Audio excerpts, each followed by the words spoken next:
We are God seekers. We are here to seek God together, and at the same time, we are also here to continue our series entitled Unnamed. How many are enjoying the series so far? We're talking about the unnamed Philippian jailer. We're going to look at Acts chapter 16. We're going to look at 25 to 34. Acts 16, 25 to 34. We'll go through the story first, and we'll break it down into 3 points and then see how we can respond.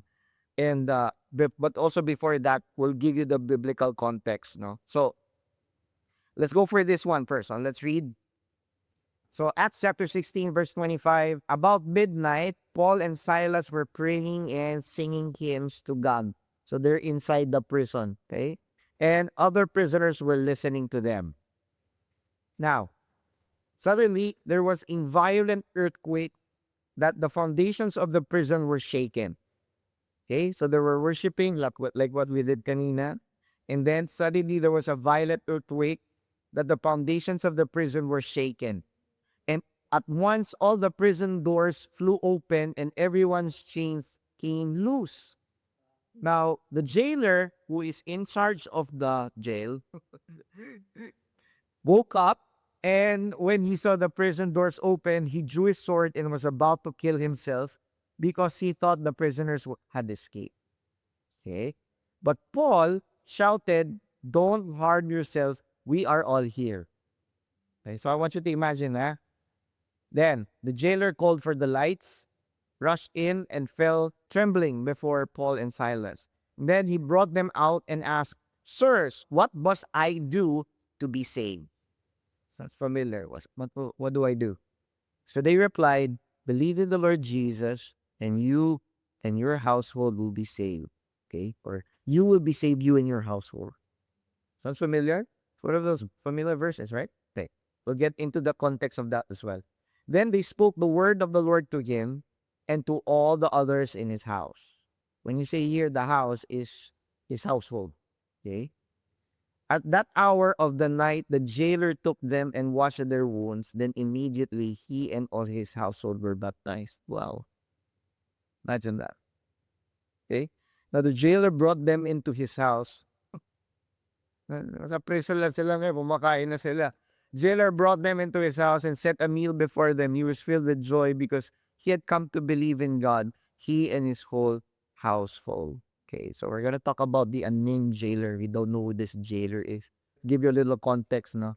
This happened during Paul's second missionary journey around 50 to 52 AD, no? Paul and Silas had arrived in Philippi. It is a leading Macedonian and Roman colony. Now, what happened was their ministry had been very effective. Yung household ni Lydia has been converted, and they started casting out demons, no? From this lame girl who's been, unfortunately, they were using the girl to generate profit from the fortune telling. So the girl is being possessed by a demon, and then they're using it to make money out of it as a fortune teller. But when Paul and Silas came to town, casted out the demon left. So what did they do? The owner of the slave reported them. So that's why ano sila ngayon? Nasa prison. Okay? They were falsely accused, and yet during the proper investigation, they were placed there in the prison. No, in fact, they were even beaten with rods and thrown into, with their feet shackled with chains. So I want you to understand, no? So they did the work of God there. Imagine mo, diba? You're in that situation, Lord, I did your work, and yet I'm in prison. Okay? Thanks a lot, no? Anong ganun, no? We set people free, and yet now we're in prison. So I want you to put yourselves in that mindset. Okay? So now, a few things before we go into the points. Let's talk about the Roman prison system. Now, of course, the Roman system is very different from ours today. But I want you to understand that the prison cells that they have there are underground prisons. Okay? And more for temporary holding. No? Kasi most of them, when they're accused, you know where it's going, right? Death, no? So They were imprisoned there temporarily. The inner prison mentioned here in what we're looking at is usually dark, poorly ventilated. So part of the punishment, so to speak, is also the living conditions. Now, the prisoners were secured with wooden stocks, making them impossible to either move or sleep. So this is not a five-star hotel. This ain't an Airbnb, no? Ano to, Airbnb, prison, prison and prison. And no Airbnb kasi walang ventilation. Okay? Now, when you're the jailer, your position carries an enormous responsibility and severe consequences. Why? Because if the prisoners escape under his watch, the jailer is going to face death penalty. So if they escape, you also escape your body. The jailer dies, no? So it's the same punishment that's supposed to be for the prisoners. It's going to be on the jailer. So that's the reason why you saw his reaction earlier. Now, also, I want us to understand that. Let's go later on. Let's go to the 3 points. So I want to say that. So the main jailer here, if you look, it's a different situation. The previous unnamed people we talked about, medyo heroic, we have the armor bearer, and then we have who else pa? The servant, no, very, yeah. And then we have the watchtower watcher. Ngayon we have a jailer, parang enemy, so to speak, no? Other side, no?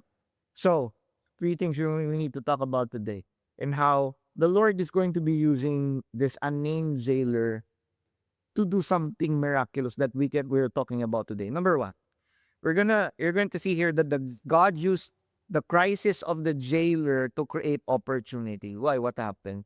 There was a divine opportunity that happened because Paul and Silas not only were there, but think about this. God allowed Paul and Silas to be in the prison so that they can encounter with jailer. It's actually, and at the same time, because of Paul and Silas, the jailer faced a crisis in his life. What was the crisis? What do you think is the crisis? Based on the binasa natin of the jailer. Yes, the crisis of the jailer was he thought the prisoners left. Kasi nga naman, an earthquake, diba? An earthquake, and then all the prison doors were open, and not just that, but the wooden shackles were removed. That in itself is amazing during worship. Okay? Now, were Paul and Silas worshiping because so that they can leave? No, I hope not. No, I mean, I don't think that, sige, worship tayo para we can escape.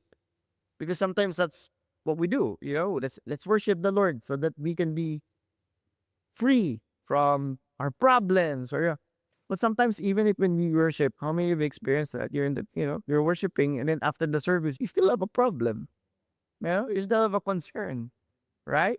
So I'm assuming the assumption there is Paul and Silas had worship in the prison so that not because they wanted to escape, but because they will bless the Lord at all times, even in prison.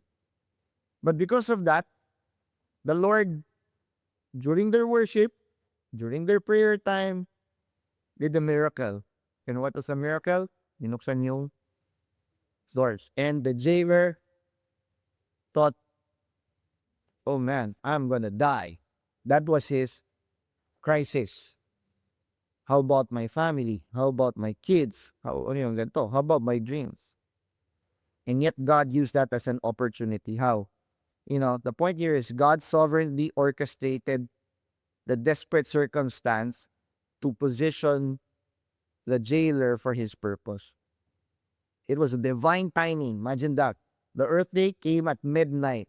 Now, this is not a natural or random natural disaster, but precise divine and time intervention. The word earthquake comes from the Greek word, and pakinggan nyo to, sounds familiar ba? Seismos. Diba? Diba? Yung seismic activity, diba? Seismos, no? Which is earthquake. Now, the word earthquake or seismos appears in scripture not because of only geological events, but typically a manifestation of divine intervention. When you look at more or less earthquakes, oftentimes God's behind all of that. In this case, there was an earthquake, no, that happened here. And it was not just a coincidence, but God had a purpose for that. And when in verse 27, the jailer woke up because of the earthquake, instead of putting on Facebook, lumindol ba? Which is like what happened a few days ago sa si check ko yung Facebook, almin ko. Nasa Facebook. May nag-post, lumindol. Because of doing that, he checked everybody, saw the doors open, he drew a sword, and he was about to kill himself. And yet, Paul and Silas stopped him. Okay? Paul and Silas stopped them. Sometimes that's what happens. Sometimes in our crisis, you have the opportunity to look at it as a blessing or not. Oftentimes, face value, a crisis is not a blessing. And naturally, it feels like we wanted to put a sword and kill ourselves. That parang ano ba, hindi man literally nga, figuratively. Parang you feel like you're dying. Na. Have you been in situations like that? No? You face a problem na alam mo you cannot solve, no? Or in a crisis. But, and, you're nobody, you're unnamed. And yet, in the midst of all of that, God knows your name and God sees that as an opportunity for you to see how His hand is going to work in your life. There's a testimony waiting to happen. So God sovereignly orchestrated that situation for that jailer. Why? What was his purpose? What was the purpose of God for that jailer? She busy. To be safe. Imagine that. Imagine all of this. God brought Paul and Silas there. God brought, it was, Paul and Silas are also beaten up. Binubog sila bago sila pinasok sa prison. Paul was there, Silas was there. So that a jailer can experience God in a personal way. Are we willing to do that? Tough question to ask. Huh? Are we willing to go through suffering and hardship so that in along the road, God will bring us in a crossroads with someone so that that person can get saved because of your obedience? It's easy to obey if it's something glamorous, nah? But when it's like, oh, you're willing to suffer for my name, huh? Can I pray about that? But and this is, and here's our, how do we respond to it? Number one, or in this case, let's just trust God's timing in your crisis and use and consider it as a divine appointment. Because sometimes a crisis is also an intervention. It's not necessarily a hindrance. It's an opportunity for God to move. Sometimes an ailment can change a lifestyle, or an ailment can bring a family together, or an ailment helps you see things differently, or maybe make more things. It becomes a filter also, diba? Lang dami eh. So we have to trust in God's timing in crisis and consider it as divine appointments, even if it's a heartbreaking situation. How many of you have had heartbreaking situation? All of us had. Lahat tayo, di ba? I had that. But when you look back and see how did God work during those heartbreaking situations, it's kind of hard to see things happen when if you're right in the middle. But you get to appreciate that after the fact, di ba? And what happened was, in the beginning of the story, the jailer was just a jailer. And yet, he became the main character. Imagine that. No? He was just doing his job. Yun lang yun eh. Okay. Walang sila. Okay. Oh. He didn't realize that eventually, he will become the main character. Because now, the Lord orchestrated everything for his benefit. Right now. That's why, we have to trust God's timing in crisis. How do you become more trusting on God's timing in crisis? What do you think? How do you become that? How do you grow into trusting God in times of crisis? Paano? Huh? How do you grow into trusting God in times of crisis? Oh, shit. Okay, of course, you're worshiping the Lord, no? Kasi you want to focus on God. That's why you try to remind yourself of God.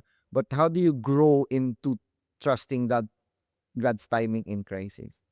How's that? Surrender. Yes, okay.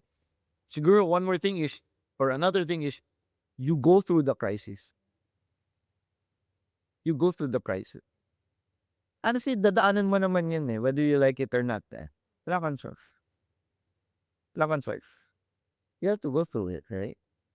But there's a difference when you start going through your crisis and then trusting God. Kasi eventually, when you do that and you take that opportunity to trust God, that the next crisis that happens, your faith builds up. Kasi God was faithful there. I saw how God was faithful during the past crisis. I can trust in here. Now, what if the answer to the prayer did not come quick? Will you still trust God in the midst of the crisis? Easy to say yes, right? But there's always that doubt in your mind. Ano ba to, Lord? Yung prayer ko last time, pinag-pray ko, tapos andyan kagal. Ngayon, medyo matagal. Maybe God's building up something. Or sometimes, God doesn't do it the same way before. But that doesn't mean He won't do it. He's not doing it differently. Diba? So, that's why, during the times of crisis, look at it as a way, as an opportunity to trust God and consider it as a divine appointment. Okay, so yeah, why of all days? Why now? Why of all times? Why now? Why? And then you ask the right questions. So, here, sa jailer, the Lord, a named jailer, he was just on the side. Now, he became the main character. Ibang-iba, no? Which is typical, no? Sa lahat, pansin niyo, sa lahat ng pinag-usapan natin sa series na to, unnamed sila, on the side sila, and then eventually they become the main character. That's just how God works, right? So when you have a crisis, and when it happens, let's ask God, okay, Lord, what are you doing? Is this a divine appointment? No, of course, if it's a consequence of our actions, usapan nga. But still, God's grace is still there. There's still something there. No. So we trust God's timing in the crisis. Let's look for divine appointments. Let's also consider this. The crisis creates capacity. In the jailer's professional crisis, it created a capacity for his spiritual seeking that would not have existed if it did not happen to him. Kasi after that happened, he encountered God then. He could have died, and yet in the jail cell wherein death was waiting, God brought him life. And that's when his spark nag-start on nun eh. No? So, that's first point. Okay? So let's just trust God's timing. I know it's difficult, but the more we go through, then it's easier said than done. But again, God is faithful. And God is the same yesterday, today, and forever. He's consistently good and great. Okay? I always coin that term, He's our consistent constant. Okay? Point 2. God used this question to open hearts. Paano nangyari yan? Because in verse 28 to 30, what happened? Verse 28 to 30, he was about to kill himself. Paul said, don't harm yourself. We're all here. Don't worry. And it's great that Paul said that. Kasi he knew the protocol. He's a Roman citizen. He knew the protocol. If the jailer is found guilty of negligence, he's dead. Walang resignation. I tender my resignation or nililipat sa ibang lugar. Wala. Bye-bye. Diba? But here, the jailer called for the lights in verse 29, rushed, and then he felt trembling before Paul, and then he brought them out and asked, sirs, what must I do to get saved? The crisis brought this jailer to know the Lord. Now, you can look at it in different ways. Number one, you can be in the situation of the jailer, but you can also be in the situation of Paul and Silas. And sometimes you can be placed in a crisis so that others may see how God works, so that they may be saved. Or you are the jailer and then you go through a crisis and it opens your heart. So in this case, God used his question to open his heart. What must I do to be saved? Questions are very important. You should always ask questions. We also have to be ready for the answers. I remember there was one person who asked Jesus a question, and it's found in John chapter 3. In fact, that's where we got, in that instance, that's where we got yung famous John 3:16. But verses before that, in verse 3, ang tinanong nito, itong taang to, who was that person? Anybody remember? Zacchaeus. Nope. Ayun sila yung Si Zacchaeus yun, makita Bruno. This is Nicodemus. And he asked Jesus, he is a Pharisee, and he was an inquiring Pharisee. And he asked Jesus this. Diba? What must I do about being born again? The Lord Jesus said, you must be born again to enter the kingdom of God. And then tinanong pa niya, how can I be born again when I'm already born in the mother's womb?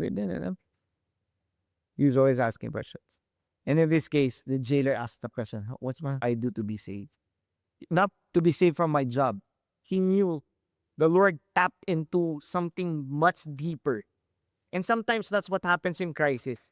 Crisis brings out not just our, ano tawag doon? Ano yung palagi natin sinasabi pag may baha? Ang Pilipino is, resilient. No, resilient. Maubos na ata yung resilience natin ng konti. Yes. Minsan the resilient becomes the resilient. Everybody's quiet. Nobody's taking responsibility. No? But we're always resilient. But sometimes the crisis also brings us to a sense of mortality.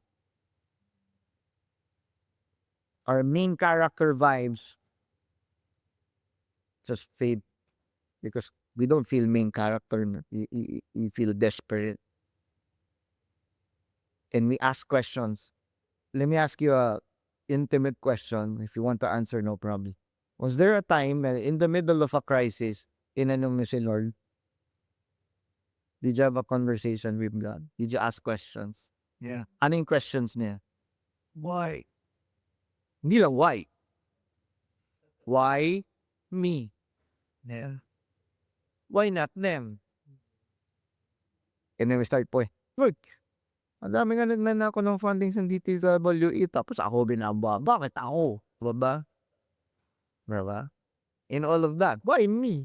Ang dami din yan, ang dami bad people. Why me? Diba? We ask questions like that. I don't know kung nasagot. Nasagot ba? Sabi. Nasagot? Ang sabi ni Lord, why not? Yeah. Sometimes I don't wanna ask questions. Ang hirap ang tanong kay Lord no? Parang di ka mananalo Lord, why me? The verse why not? Why not you? Diba? Wala kang lukiwi. Diba? Oo. Sabi nga, why not naman nga naman? Why not me? Oo nga, ako na naman. Sige. Diba? But at the same time, it also brings out these questions, Lord, are you there? Lord, are you real? Whatever. But here, what happens is God works to our authentic desperation to create perfect moments of this gospel work. Okay? Oftentimes, it is during desperation that we see God's hand of work. It's unfortunate that because it happens still. It's just part of the growing. Not because we're being punished. I don't think so. Of course, there's always consequences to actions that we're not supposed to take. It's just natural. Christian or no Christian, you're going to go through consequences. It's just a fact of life. But sometimes there are things that, I don't deserve this consequence for it. I've been faithful to do this. I've been faithful in your ministry. I've been doing this. I've been faithful. And yet, bakit ganun, Lord? I was faithful in my job. I was the one who got fired. I was faithful in this ministry, but bakit ako yung ganito na ipit? Or bakit I've been faithful to ganito, but the circumstances did not align? Why? And during at that moment, you just ask questions. But eventually, it is through these questions that God will bring us into a desperation about, creating the perfect moment. In Paul and Silas, I'm sure they could have asked that question, Lord, what? Lord, we cast out demons in your name. We should be appreciated and right here. We're not depreciated. And yet God didn't, God may not have answered their question, knowing that they have may direct silang line kay Lord. The Lord was silent, di ba? I'm sorry, your prayer right now cannot be attended. At least pray later. Di ba? Please try praying later. Just because God is silent doesn't necessarily mean He doesn't have an answer. The answer sometimes happens the way it should. And in this case, Paul and Silas would have said, okay. Kaya pala. Because God set us to help save them. Not to save them, but to help guide them to Jesus. That was the whole thing. The jailer was in a perfect moment of desperation, and Paul and Silas were there to answer, "How may I be saved?" Funny how a crisis can bring us to a sense of desperation. Now, in the end, all of us need God. All of us need God. And it's just unfortunate that sometimes we have to go through a difficult circumstance to understand that. So how do we respond? We need to recognize God's mercy in the crisis. God has mercy in your crisis. And sometimes the mercy can be different things, can be seen different ways. In the case of the jailer, he would have died, but God had great mercy in his life. In fact, God, think about this. Don't look at the Paul and Silas, probably God was already preparing his heart. God was already preparing, okay, this is what I'm going to do for you. You don't know it yet. But you're going to encounter me in the most unexpected time and place. In a dungeon. In the most mundane and ordinary place. Kasi in your workplace niya. What's new today? Oh, there's a new prison. Okay. That's it. It's actually depressing. Napaka-depressing yung lugar na yung dungeon. Get me out of here. You hear the cries. You smell the cries. You smell all these people, the desperation. It's not a 5-star hotel. And that's where God placed him. And yet, in a place of desperation and death, God brought light and life in his life. Amazing. How we can see God's work in your life. Have you had circumstances in your life like a business deal or a position in a company or a failed relationship? Is at first you felt bad about, the next thing you know, ay kaya pala. Yeah. It's not just something better, but it's, if it's not meant for you, everything is much better. Di nyo nakikita yung red flag kasi we're so focused on that. But eventually, okay. Kaya pala. So how do we respond to this? Ayan pala. Let's recognize God's mercy in the crisis. Are we in a situation like that? No, let's recognize it as God's mercy. No? That the jailer in this case experienced mercy through Paul's intervention. And at the same time, showing him, hey, how can I get saved? I'll show you. I'll introduce you to God. Number 3, finally. God used his conversion not only to convert himself but also to transform others. No? Kasi in verse 28 to 30, alam naman nangyari, di ba? What happened? Verse 28 to 30, it says there that, the next ones pala. The jailer brought them out, brought them to his house, and gave them a meal, cleaned them up, and at the same time, spoke life to them. And then, not only that, but the jailer and his family were saved. Let me break a little misnomer on this situation. Okay? Kasi may sinabi dito, diba, which is, we often say, diba, that in verse 31 it says, believe in the Lord Jesus. You know what it is? Believe in the Lord Jesus and you and your household will be saved. Alala niyo yan? Kaya palagi natin sinasabi yan, And we claim it na, let's say, na born again yung isang family member nyo, accepted Jesus Lord and Savior, the entire family is also already saved by default. That's not how it is. Let's understand that during that time, there is a patriarchal culture. Paano sinabi ni Daddy, what the father says goes. The father leads. So leads the family. Now, when the jailer was told that you and your family will be saved, it's because the jailer was not just because the jailer was first saved, but because of the jailer, his family were saved. Get it? The jailer experienced God first. And because of his leadership to his family, he led his family to God. He didn't force them. He led them. And it's not because he accepted Jesus as Lord and Savior that automatically his wife is saved, his kids were saying, no. Hindi to package deal. No. But because of him, he was able to show and guide his family to Christ. That's why if you look at the context, he brought Paul and Silas, he became now also a bridge. Okay? So, God is also going to use his conversion to transform others. And in the same way, in our case, God will also use our personal breakthrough to pave the way for transformation in our sphere of influence. What does it mean? Your family can be saved, will be saved because of it. Not because you saved them, but because through you, you paved the way so that they can know who Christ is. Same way as the jailer.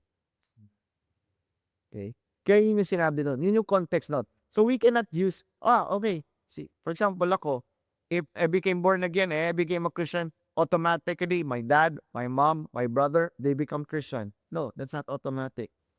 It can pave the way for that. Why? Because hopefully they can see change in me that they will ask, this is not my son. What did you do to my son? Because this is not my son anymore. You've changed. Something's different about me. You're better now. Why? Then I get to share to my mom. I get to share to my dad. I get to share to my brother. And it's their choice now to receive Jesus as their Lord and Savior. But the likelihood of that happening is much higher. Why? Because God used an unnamed person so that that person can bring Jesus to their household. Kaya sinasabi na, and your household will be saved is because you became the bridge. Not because you accepted Jesus, your household is saved automatically. No. So we want to break that.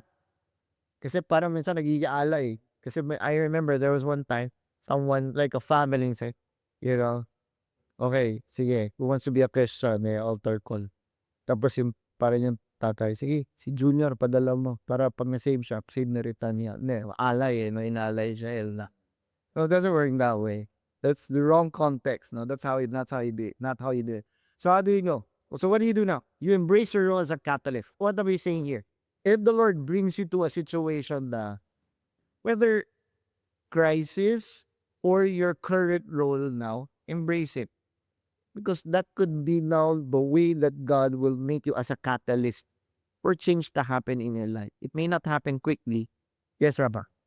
To also reiterate your point, yes, Acts 16, the verse right after Acts 16:31, sa Amplified, and they answered, believe in the Lord Jesus as your personal Savior and trust yourself to Him, and you will be saved, for you and your household, if they also believe. Rasa, it's like, say the name, like in different version.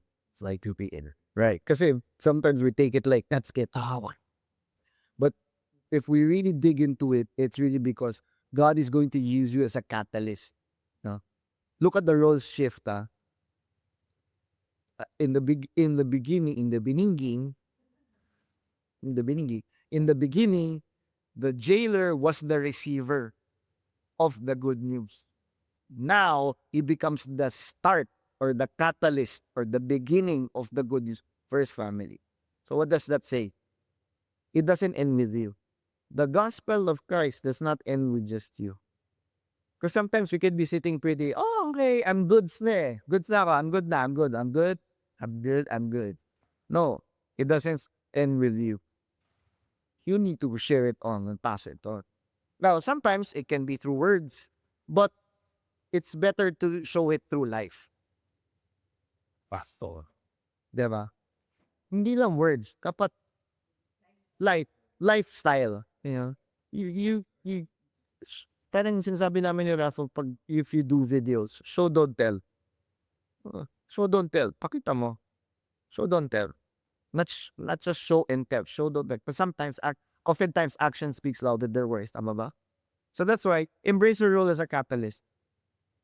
Okay, Lord, in this crisis that I'm in, how are you going to use me? So perhaps we need to also ask the right questions. Instead of why me, it's what are you doing through me? How are you going to do it? I don't know what's going to happen after this, but I know you're in control, so you know what you're doing. Diba? That's why our questioning must also change. Instead of why me, it's okay, what are you doing in me? Sometimes the irritants in our life is not there to irritate you. It's there to sometimes expose things that we need to fix with God's help. Let's say you're irritated to a neighbor. Okay? How many of you can relate? Yeah. Okay, unless you live in a mountain by yourselves, then you're irritated to a neighbor, di ba? And then you will probably say, Lord, di ba? We can, from the heavens, and Lord, Sell your reason. change your age, whatever, or, well, but why? Yeah, but maybe on the other hand, probably, okay, Lord, what are you trying to grow out from me? Are you making me more patient because of my neighbor? Are you making me more considerate? Are you making me more prayerful? Are you making me more compassionate? Are you, di ba? So sometimes God will use an irritant so that God can make you better. Weird, no? I've been dealing with that a lot lately. It's like, okay, a lot of irritants in my life. So, you can cast out these demons, but I cast them out in Jesus' name. And the Lord says, no, they're actually there in my name. Okay, so what are you trying to do? What are you trying to do? Because that God will always bring things in your life for your betterment, for His glory. Because it might be something refinement in your life, no? So, ganun. You never know yeah? For all you know, baka you might bring your neighbor to Christ. Kasi pwedeng in his end, ito kahit ganito to, patient pa rin siya sa akin. Bakit kaya? So, can happen, right? So, hopefully there's a story somewhere there, right? So, anyway, so those 3 points. So the jailer on that day, on that day, went there just to do a job. But he went home, bringing home something much greater. In the midst of something so, in a venue that's surrounded by death, in a venue that is surrounded with desperation, he found hope. And we can do that too. That in the midst of crisis and desperation, we can find hope in Christ. And that and sometimes we can be the jailer in that situation, or in the dungeon, or the jailer that will bring the faith to the household. So this unnamed jailer has now a legacy. And what's that legacy? Number 1, he couldn't even save himself from his personal desperation. But through his desperation and crisis and his questioning came his conversion to Christ. Okay. Right? Now, his story demonstrates that God doesn't waste our desperate moments. But He also uses them as a doorway for breakthrough in our lives. And not just in our lives, but the people around us. So sometimes we have to ask ourselves, Lord, why me? And then God says, why not you? And then you ask, okay, so what are you going to do through me? And God might not even answer it, or God may say, just wait and see. Just wait and see. Yeah. Okay? So as we end, this story teaches us that God is, God specializes turning things around for His benefit, for our benefit and for His glory. So the challenge this week is this. Maybe some suggestions. Number one, maybe we need to reframe our mind towards our current crisis. Maybe we need to stop seeing our difficult circumstances as obstacles of God's work and start seeing them as an opportunity to see God's breakthrough. Okay, Lord, may problem. We have a need. But I'm sure this is not, you can say, pa, di ba? Problema na naman. Or you can look at it at, okay, Lord, sige, how are you going to work this time? What kind of breakthrough are you going to do? Number two, ask better questions. Sabi nga kanina. Instead of asking, why is this happening to me? Start asking, how might God use this crisis for His purpose? Number three, look for divine appointments. Watch for ways that your crisis might be creating opportunities for gospel conversations or spiritual impact in your sphere of influence. I remember the invitation. I had an invitation last year at the same company, but it didn't push through. 1 year later, it pushed through. Then I asked the Lord, okay, so what was it last year that if pinilit last year, would that have made it like your will, a purpose there better than this year? So there's got to be a purpose for this year. Things like that, right? And finally, before we pray, remember, you are not alone. Turn to someone, say, you're not alone. Just as you are not alone. Sounds like the song. Just as Paul's voice called out the name of the jailer in his darkest moment, Christ calls out your name as well. So don't feel that when you're in the midst of a crisis, don't feel that you're alone. Okay? Don't feel that you're alone. All right. So let's pray. Okay? So you might be the unknown jailer right now and say you're in the middle of a crisis. People don't know your crisis. Don't worry. Christ is in your crisis. Listen, again. Let me say that again.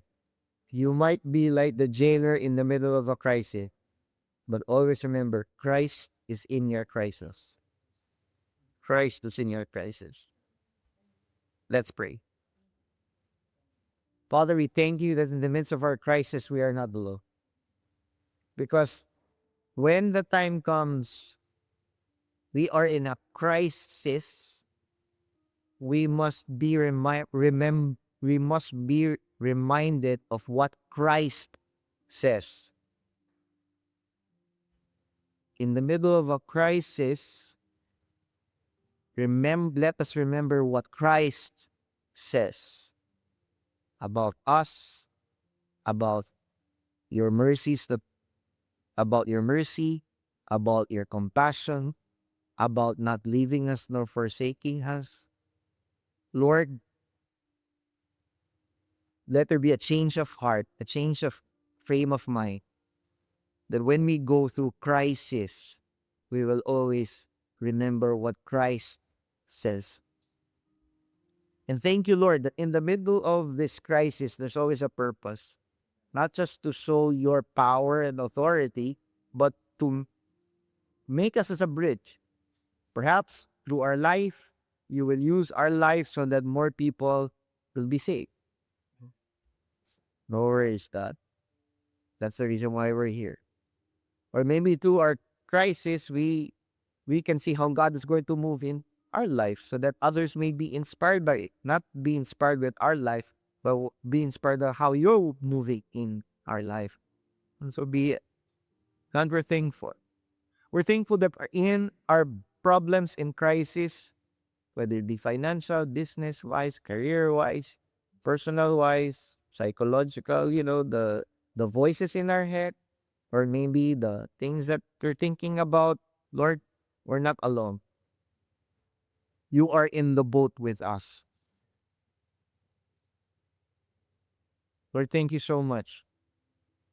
Thank you so much, Lord. And I pray for us today, that there may be those who are listening today, maybe in a crisis. Let this be an opportunity for you to speak, even if it's a small voice. Let it speak loud to their hearts and to our minds. Let it drown out the noise, and let the voice of God just rise above all of this and reverberate and increase in volume. And I pray, Lord God, that in the midst of the crisis, may we see your fingerprints in every single one of them, and that you're doing something, and that eventually we will just know what it is. Father, thank you that in the midst of this crisis, we are not alone, whatever it may be. We are not alone. We give you back all the praise in Jesus' name. Amen.